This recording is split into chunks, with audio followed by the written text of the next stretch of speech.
Curiosamente, a esquerda, que tanto luta contra o preconceito, é extremamente preconceituosa. Mas é óbvio que eles jamais irão admitir isso. Este é o Visão Libertária, sua fonte de informações descentralizadas e distribuídas. O filme Jojo Rabbit é uma sátira que acompanha Jojo, um garoto na Alemanha nazista. Ao contrário de muitos filmes que passam nesse contexto, o protagonista, dessa vez, é supernacionalista e segue cegamente a ideologia nazista. Isto é, até ele encontrar uma garota judia na sua casa que o faz refletir sobre os seus valores. No filme, a dedicação do garoto com o partido nazista é muito exagerada, tanto que seu amigo imaginário não é ninguém menos do que o próprio Adolf Hitler. Exageros à parte, o filme retrata um lado muitas vezes negligenciado quando discutimos as atrocidades da Segunda Guerra Mundial. Muitos alemães realmente acreditavam na política de Hitler. Em retrospectiva, é extremamente fácil julgar o quão errado e absurdo aquelas ideias eram. Entretanto, ainda hoje, muitas pessoas caem em iscas parecidas e nem se dão conta. Uma das características principais sobre o nazismo é o antissemitismo. Esse sentimento cresceu principalmente porque eles usavam os judeus como bode expiatório para todos os seus problemas. O país está com problemas? Culpa dos judeus. Você está sem dinheiro? Culpa dos judeus. Você ficou doente? Culpa dos judeus. E era sempre assim. Qualquer problema era sempre culpa dos judeus. Ouvindo isso rotineiramente, muitas pessoas começam a desenvolver sentimentos de ódio contra os praticantes do judaísmo. Até descendentes de judeus que nem mesmo praticavam ou se importavam com a religião eram vítimas. Tanto é que Albert Einstein, por ser judeu, teve seus livros queimados e teve que fugir da Alemanha naquela época. Outro grande exemplo no meio liberal que foi perseguido pelos nazistas foi o filósofo político e economista Ludwig von Mises, que também era judeu. Isso, eventualmente, culminou numa das maiores atrocidades da história, o Holocausto. Esse evento, que dispensa apresentações, tinha como objetivo eliminar o bode expiatório dos nazistas, o povo judeu. Muitos historiadores, inclusive, alegam que a utilização de um bode expiatório é uma característica recorrente de regimes fascistas e autoritários.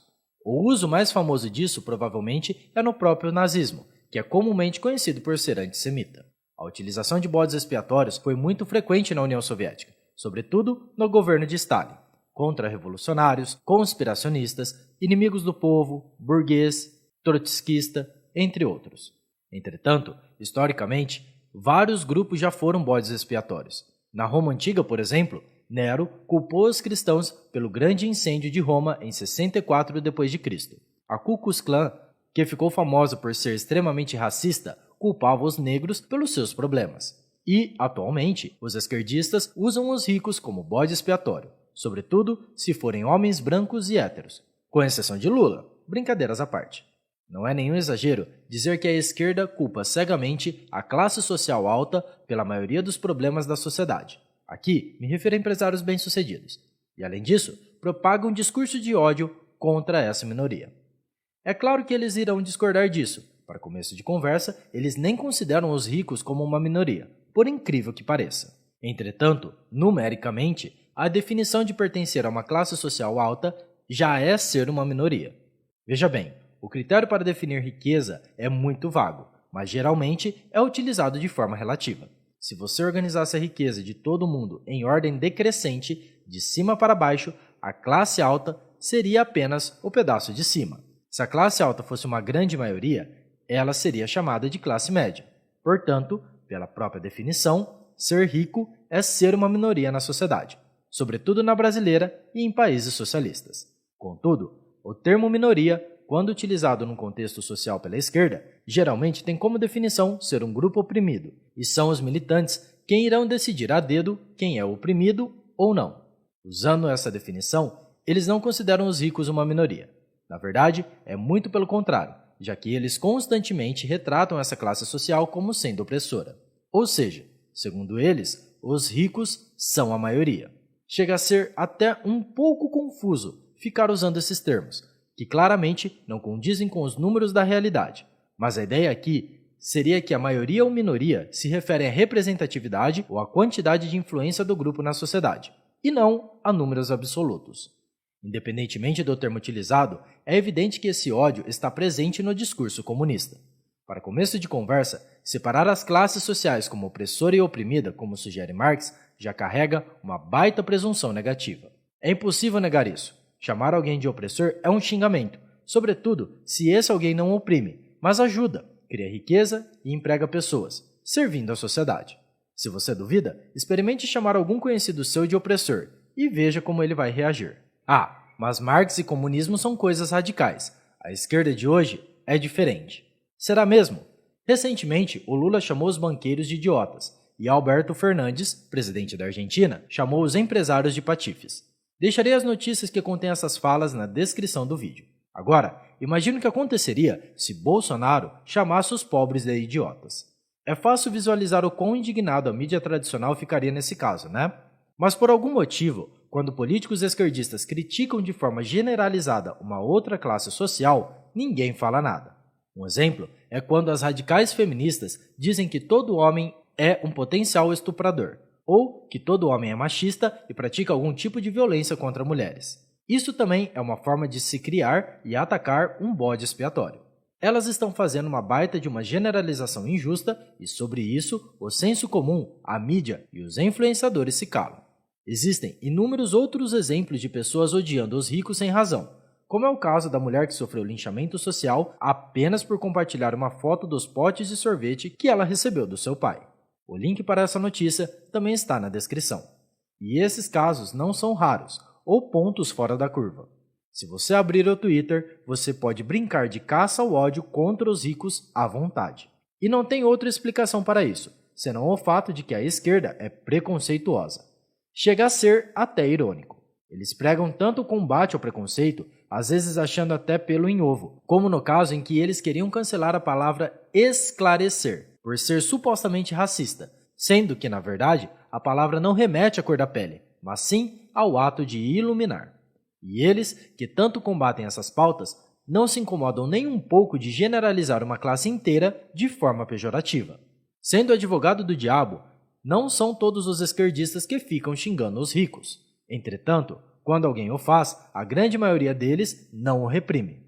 Vindo de um grupo político que cancela os outros por quaisquer motivos avidamente, o simples fato deles não reprimirem um discurso de ódio já diz muito sobre seus valores.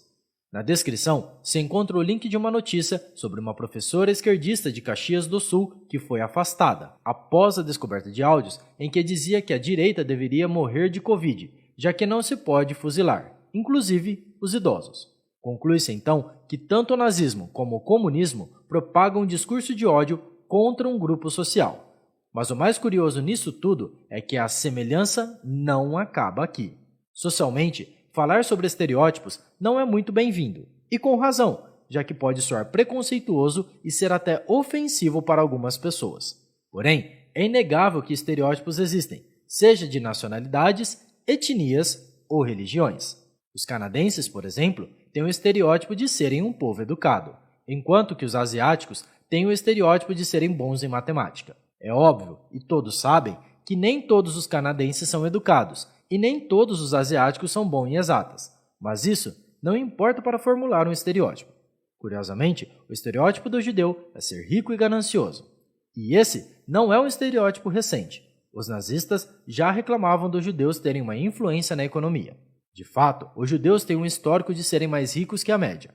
Há vários argumentos levantados para explicar isso, mas geralmente atribuem essa riqueza à cultura judaica, que valoriza a educação, a colaboração e sempre em buscar novas oportunidades de negócios. Agora, se é um fator cultural, genético, divino, pura sorte, não importa, ao menos não para este vídeo. O fato é, os judeus eram um povo rico. Existem até teorias da conspiração sobre os judeus.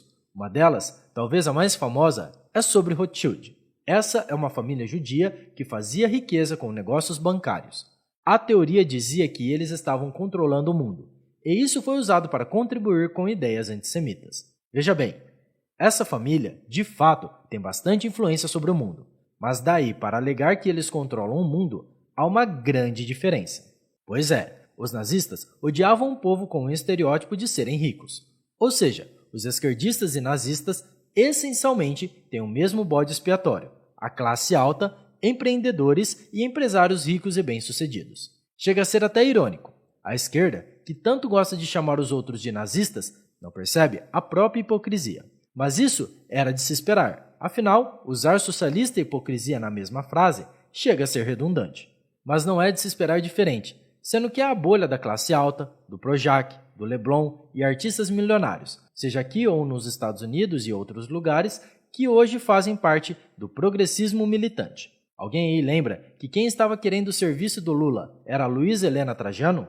Apesar de ser rica, não foi criticada por Lula, mas empresários corporativistas que buscam ajudas regulatórias e proteção contra concorrentes sempre são bem-vindos pelos políticos de esquerda.